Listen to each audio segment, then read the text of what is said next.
ಪ್ರಸ್ತುತ ಆರ್ಸಿಬಿಯನ್ನು ಖರೀದಿಸಲು 6 ಪ್ರಮುಖ ವ್ಯಕ್ತಿಗಳು ಆಸಕ್ತಿ ತೋರಿಸಿದ್ದಾರೆ. ಇದರಲ್ಲಿ ಮೊದಲನೇ ಅವರು ಆದರ್ ಪೂನಾವಾಲಾ. ಇವರು ಸಿರಮ್ ಇನ್ಸ್ಟಿಟ್ಯೂಟ್ ಆಫ್ ಇಂಡಿಯಾದ ಸಿಇಒ ಮತ್ತು ವಿಶ್ವದ ಅತಿದೊಡ್ಡ ಲಸಿಕೆ ತಯಾರಕ. ಇವರೊಂದು ಟ್ವೀಟ್ ಮಾಡಿದ್ರು, at the right valuation RCB is A great team ಅಂತ. ಆ ಟ್ವೀಟ್ ಐಪಿಎಲ್ ಜಗತ್ತನ್ನೇ ಶಾಕ್ ಮಾಡಿಸಿತು. ಈಗ ಎರಡನೇ ವ್ಯಕ್ತಿ ಪಾರ್ಥ್ ಜಿಂದಾಲ್. ಇವರು ಜೆಎಸ್ಡಬ್ಲ್ಯೂ ಗುಂಪಿನ ಯುವ ನಾಯಕ ಮತ್ತು ಡೆಲ್ಲಿ ಕ್ಯಾಪಿಟಲ್ಸ್ ನ ಸಹ ಮಾಲೀಕರು. ಇವರು ಈಗ ಆರ್ಸಿಬಿಯನ್ನು ಖರೀದಿಸಬೇಕೆಂದರೆ ಮೊದಲು ಅವರು ಡೆಲ್ಲಿ ಕ್ಯಾಪಿಟಲ್ಸ್ ಇಂದ ಹೊರಬರಬೇಕು. ಥರ್ಡ್ ಬಂದು ಅದಾನಿ ಗ್ರೂಪ್ಸ್. ಇವರಿಗೆ ಐಪಿಎಲ್ ಆಸಕ್ತಿ ಹೊಸದಲ್ಲ.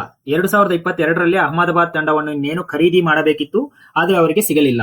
ಈಗ ಅವರು ಮತ್ತೆ ಆರ್ಸಿಬಿ ಮೂಲಕ ಐಪಿಎಲ್ಗೆ ಬರಬಹುದು.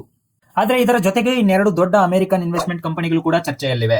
ಆದ್ರೆ ಈಗ ಹೊಸ ಸಂಚಲನ ಸೃಷ್ಟಿಸಿದವರು ಬೆಂಗಳೂರಿನ ಇಬ್ಬರು ಕೋಟ್ಯಾಧಿಪತಿಗಳು.